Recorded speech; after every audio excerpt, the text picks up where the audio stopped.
When the morning sun rose over Utrman, its light danced across the silver towers of the capital city. From the highest balcony of the great palace, Queen Leora stood quietly, watching the world she ruled. Her kingdom was vast, spreading across many worlds and stations among the stars. Yet this planet was her home, the heart of humanity's new age. The air was clean, the gardens stretched for miles, and shining ships drifted gently above the horizon. But the Queen's eyes were not calm. She had ruled for 10 long years, and in that time she had seen peace that felt borrowed rather than earned. Many of the outer colonies were restless. Traders fought over territory in secret. Governors whispered in council chambers, and beyond the borders, unknown dangers waited. She had learned to trust few people completely. One of those few was Captain Adrian Holt. Adrian was not the kind of man people easily understood. He had returned from a scouting mission far beyond the maps of the known systems. The journey had taken 3 years. He came back alone, his crew gone. Some said they had died in an accident, others believed he left them behind. No one knew the truth. When he stepped out of his small ship at the royal dock, he looked like a ghost of the man who had left. He spoke little, smiled even less, and his dark eyes carried a strange, quiet strength. The Queen invited him to court several times, hoping to learn what had happened to him out there. She would stand at the glass wall of the throne room while he stood a few feet away, silent and steady.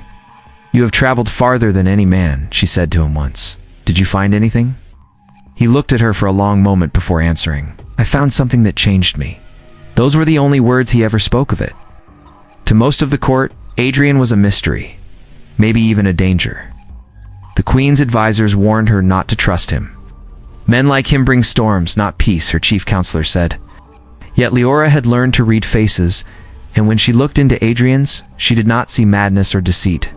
She saw a fire that was quiet but strong, like a star hidden behind clouds. The following months were busy. Reports came from the colony of Halden, where factories had stopped sending supplies. The workers had taken control, claiming that the Royal Council had forgotten them. Then came word from the mining world of Utrman mutiny in the deep tunnels. Different places, same trouble. The Queen sent envoys and guards, but things only grew worse. Late one evening, while the court argued over who was to blame, Adrian asked for an audience. The guards showed him into the empty hall where the Queen sat with tired eyes. "I can calm this unrest," he told her. "But not with armies or ships." "There is no peace without protection," she replied. He shook his head slowly. "There is another way." Something in his voice made her stop and listen. He spoke calmly, with the sound of someone who had seen too much and decided not to fear anymore. Promised he could end the uprising without a single battle.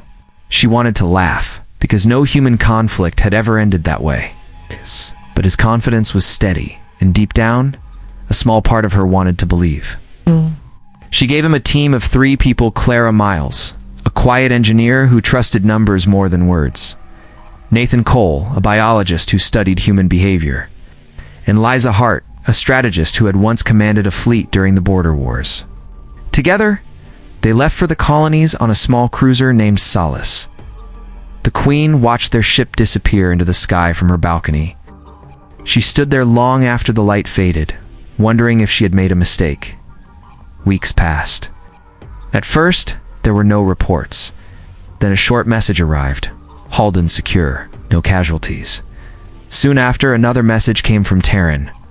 "Order restored." The Queen's Council demanded explanations, but there were none. Soldiers reported that the workers had simply stopped fighting, as if they had forgotten their anger. The rebels had dropped their weapons and walked away in silence. It made no sense. At night, Leora found herself pacing through her chambers, thinking of Adrian Holt. What had he really found beyond the frontier? What kind of man could bring peace without war? She began to feel uneasy, as if she had invited something greater than she realized into her world. Outside, the capital slept under a calm sky, but the Queen could not. Somewhere out there, a single man was walking through the fires of rebellion, and the fires were going out wherever he passed. Whatever had changed him in the darkness of deep space was beginning to change humanity itself. The ship Solace moved quietly through the black sea of space. Inside, Captain Adrian Holt stood at the front window, watching the glow of distant stars. His face was calm, but his mind was deep in thought. Behind him, Clara Miles checked the engine readings. Nathan Cole studied his notes, and Liza Hart tapped a small screen showing maps of the colony worlds. The crew knew the Queen had placed her trust in this strange captain, but none of them truly understood what he planned to do. "Captain, we have reached the Halden colony," Liza said.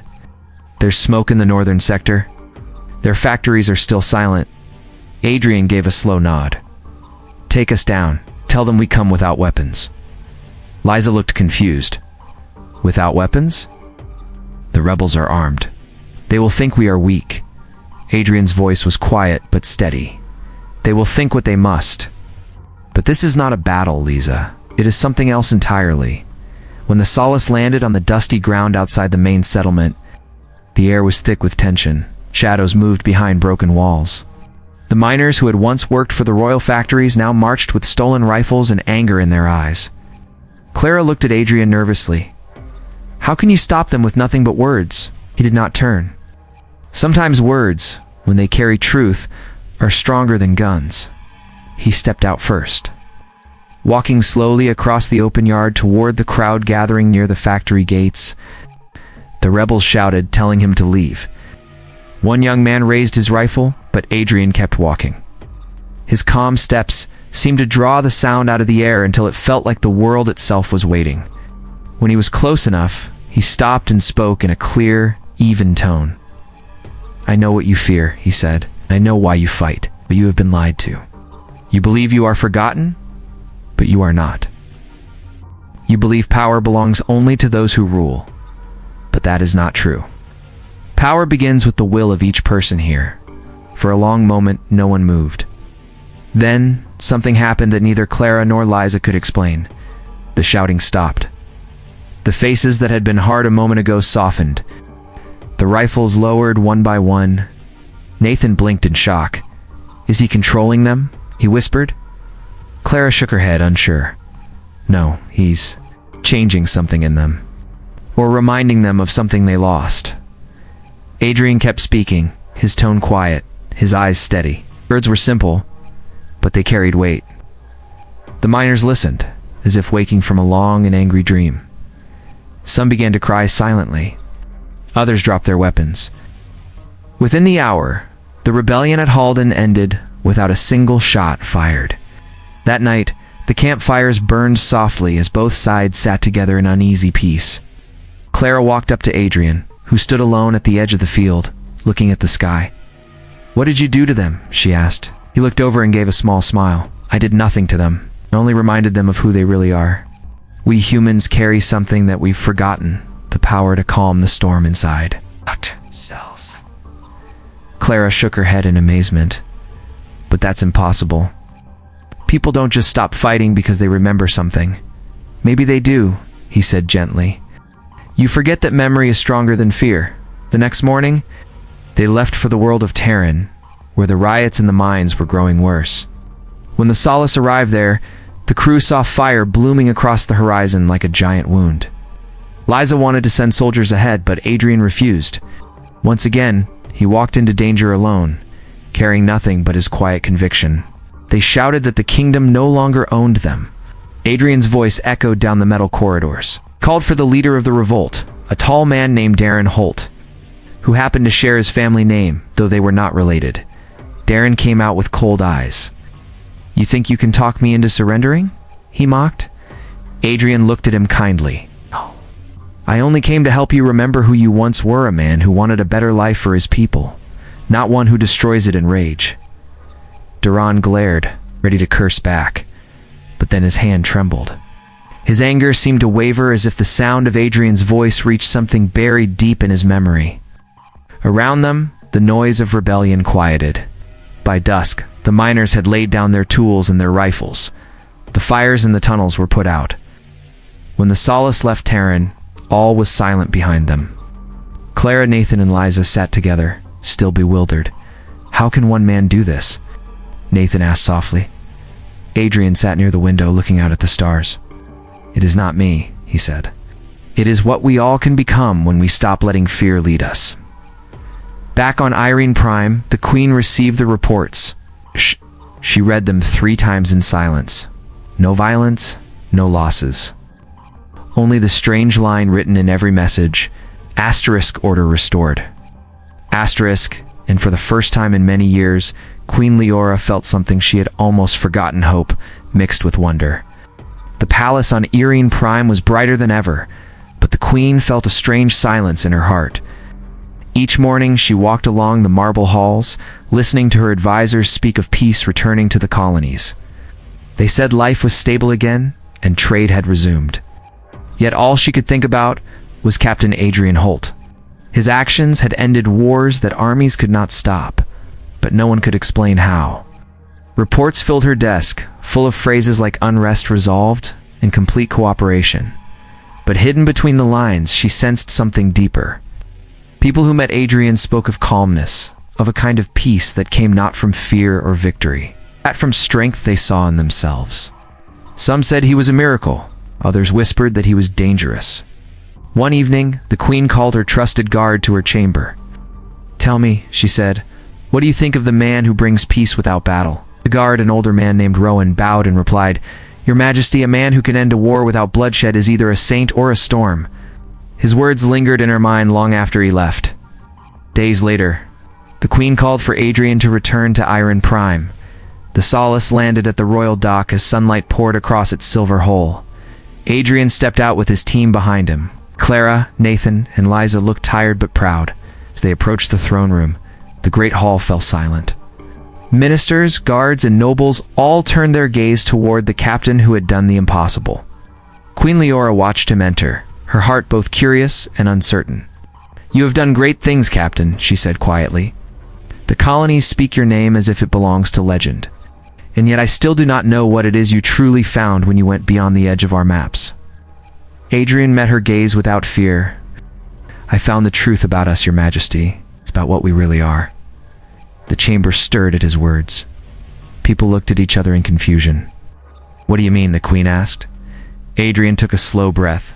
"All my life I believed that power belonged to machines, armies, and rulers. But during my journey, I discovered that the greatest power rests within the human mind. There is a place where thought meets reality.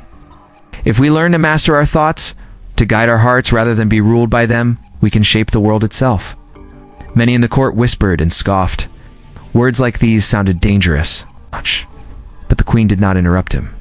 There was something honest in his calm voice, something that made her want to listen. "You're saying that one person's mind can change the world?" she asked. "Yes," he said, "not by command or fear, but by harmony. Every person holds an invisible link to everything around them.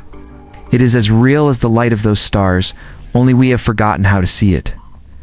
The queen studied his face. He looked neither proud nor arrogant, only deeply certain. She wanted to challenge him, yet her heart knew he spoke from truth, not madness. Later that night, the queen stood by the high window of her chamber and thought of his words. Outside, the city lights shimmered like scattered diamonds across the land. Could it be that humans had always carried such hidden strength, yet failed to notice it? Far below, people lived their normal lives, unaware that something extraordinary might already live inside them. She began to remember stories from her childhood, tales of healers who cured with a single touch, soldiers who stopped armies by their presence alone. She had once called these myths, but now they felt different, almost like forgotten history.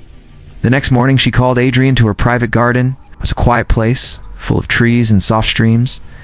Birds sang gently from above. They were away from the eyes of her court. She asked the question that had been burning inside her.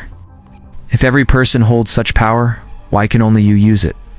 Adrian smiled faintly. "Because I was forced to face what most people never do.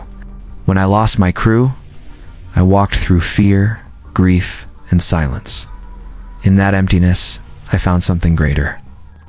I only stopped running long enough to see it." The queen was silent for a long time. She saw the truth in his eyes, and in the peace that surrounded him. Then she said softly, "If this is true, teach it. Shh. Not only to me, but to all our people." Adrian looked out over the garden, where sunlight touched the leaves. "It cannot be taught like reading or numbers," he said. "It must be remembered. Each person must find it for themselves, but we can guide them. We can help them remember what it means to be fully human, for the first time in years." Queen Leora felt something powerful stir within her chest, a quiet spark of hope mixed with awe. She realized that her empire did not need more soldiers or weapons. It needed courage to look inward. As the two of them walked through the garden, the sound of wind moved gently through the trees. The Queen looked at Adrian Holt, the man who had returned from the dark edge of space, and thought that maybe he had not brought something new to humanity. Maybe he had simply brought humanity back to itself. The news of Adrian Holt's discovery spread quietly but quickly through the kingdom. Some called him a savior, others called him a liar. The Queen's advisors grew uneasy. They whispered that the peace he had brought might not last, that his strange power could one day turn against the throne. Yet Queen Leora remained calm. She had seen something in Adrian that few others had seen. It was not greed or madness, but truth, the kind that could not be hidden forever. Still, not everyone shared her faith. One morning, council members demanded an emergency meeting. The Great Hall was filled with officers and scholars, all speaking at once. "We cannot allow this," said Minister Halden. "If one man can change the hearts of others, what happens if he chooses to rule instead of serve? Peace at such a cost is dangerous," added another. "He frightens the people, Your Majesty." The Queen sat quietly as they argued. Finally, she raised her hand, and the hall fell silent. "You fear what you do not understand," she said. "Captain Holt seeks no power for himself. He only showed us what we already have." Before anyone could reply, a messenger rushed in, out of breath and pale. "Your Majesty," he said, "General Tavik has rebelled. He has taken control of the fleet at the outer defense ring." A heavy silence filled the room.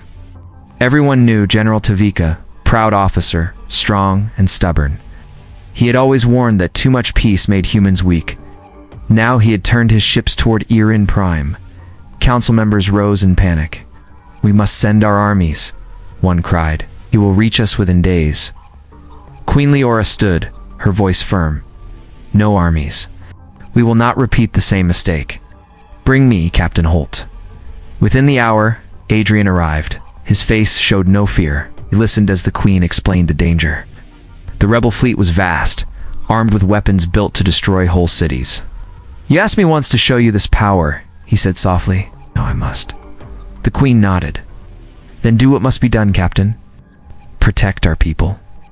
When word spread that Adrian would face the rebel fleet alone, many thought it was madness. The Solace rose into the sky, small and shining, heading straight toward the dark wall of ships that glowed on the horizon.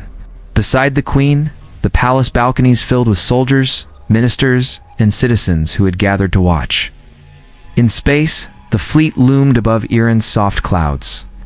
The rebel general stood on his flagship, confident that nothing could stop him. "The age of peace is over," he declared to his crew. "We will take back strength by fire." But out of the emptiness came a single voice through the communication line. "General Tavik," Adrian said, calm and steady. "You have already lost." The general laughed. "One man?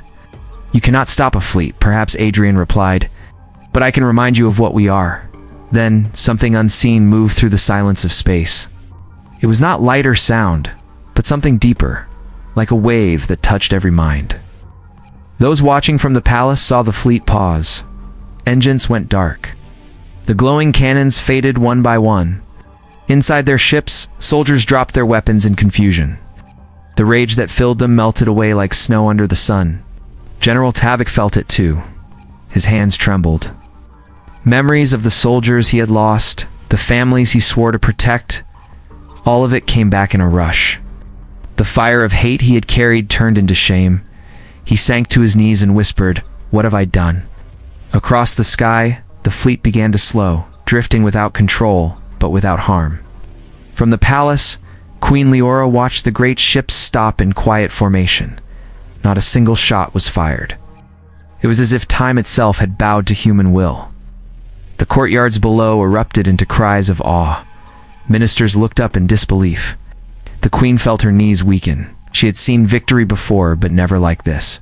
Hours later, Adrian landed the Solace back on Utrman. The Queen met him at the landing field. Around them, people stood in stunned silence. "You stopped a war," she said softly. "You did in moments what armies could not do in years." He looked at her, his expression calm and humble. "It was not me, Your Majesty. The power is in all of us. I only showed them what they had forgotten. She stared at him for a long moment. Then what are we to do now? Adrian looked at the sky, where the stars were beginning to appear in the fading light. We learn, he said. We teach others to remember. Humanity has been chasing strength in machines for too long. Guys, it is time we found it in ourselves. That night, the queen walked through the silent halls of her palace, thinking of what she had witnessed. The people outside sang his name. They called him the man who stopped the war of light, yet she knew this was not about him alone. It was about every man and woman who carried that same hidden spark in their hearts. She looked out toward the stars and whispered, "Perhaps this is what it means to be truly human." And though the night was quiet, deep inside her chest, she felt that same still power, the strength of peace that had stopped the storm among the stars. The morning after the great battle that never came, Utrman woke to a new silence. It was not the silence of fear, but the calm that follows when people begin to understand something greater than victory. The fleet that had once threatened the capital now floated peacefully above the clouds, its ships waiting for orders that no one wanted to give. The rebellion was over, yet no prison was filled, no man was punished. In the palace courtyard, the people gathered to see Adrian Holt return. He walked through the crowd with quiet steps, the air around him still and light at once. Children smiled, soldiers lowered their helmets, and merchants bowed their heads as he passed. He did not raise his hand or speak a word. His presence alone carried a peace that no crown could command. Inside the throne hall, Queen Leora waited. She looked different now, less of a ruler covered in royal formality, and more of a woman who had seen the truth of her world change overnight. The hall was filled with ministers, scientists, and commanders. They had all come to witness what the queen would say to the man who had changed everything. When Adrian entered, they bowed their heads. The queen stood and said quietly, "You did what no army could. You stopped destruction not with weapons, but with something no one can see. I owe you more than I can give." Adrian bowed politely. "You owe me nothing, Your Majesty. Humanity always had this power. I only opened a door that was already there." One of the council members spoke nervously. "And what do we do now? All the worlds learn this truth. Will order not fall apart?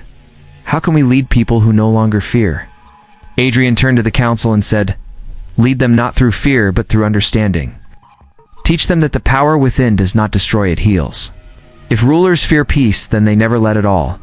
The queen listened in silence and then said, "You have changed more than the colonies, Captain Holt. You have changed our hearts. But something so new can also bring confusion. The people will look to us to guide them." "Yes," Adrian said softly. "This is only the beginning. We must build schools of thought instead of walls of steel. We must learn to listen to the sound that lives inside silence."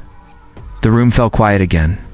The faces of the council members softened, and for the first time, even the most stubborn ministers did not argue. Something unseen had reached them to the simple truth that humans could be more than what they had always believed. Days passed into weeks, and the change began to spread. Across the kingdom, people spoke of the wave that had calmed the fleet. Farmers in distant valleys taught their children to breathe and focus their minds before working. Healers learned to calm pain with touch and patience. Soldiers put down their blasters and began training in meditation halls instead of firing ranges. Trade grew fairer. Towns grew safer. The queen watched as the world slowly became what she once dreamed it could be. But not everything was easy. Some feared this new way of life. They said people would grow weak, that peace would make them lazy. In secret, small groups planned to restore the old order. When Adrian heard of this, he did not send guards or soldiers. He went to them himself, sat with them, unarmed, and spoke with quiet honesty. By dawn, those men and women who had wanted to fight were instead sitting around him, listening as if they had found a teacher rather than an enemy. One evening, the queen joined him in the royal garden again. Stars shone gently above, and the breeze was soft. "Do you ever fear, Adrian," she asked, "that humans will forget again? That one day they will fall back into greed and war?" He smiled faintly at the question. "Forgetting is part of being human, but so is remembering. Every age forgets, and every age learns again. The light we carry can never die, it only hides until someone dares to look for it again." The queen was silent for a long time. Then she said, "You have taught me more than I ever learned from the throne. Ruling is not about command. It is about balance. Adrian looked at her gratefully. And balance begins within, not around us. In the months that followed, the Age of Resonance began. It was named not by the Queen or the Council, but by the people themselves. It spread from one world to the next, not through conquest, but through curiosity. Humanity grew wiser, gentler, and braver than before. The noise of war slowly faded from history. Years later, when Queen Leora walked through the quiet capital, she sometimes remembered the day she first met Adrian Holt, the man who had walked alone into rebellion, and returned with peace in his hands. She would pause beneath the sky and smile softly. Even the rulers after her spoke of that time as the moment humanity looked into its own heart and found a universe waiting there. And though Adrian Holt disappeared into the stars one final day, his voice echoed in every living mind, gentle as a breath, strong as hope. The greatest power of humankind is not to conquer, but to remember who we truly is. Ah. The Queen never forgot those words. Whenever doubt came, she needed only to close her eyes and feel the quiet strength that lived in her heart. It was there in every person, waiting to be known again, just as it had been from the very beginning.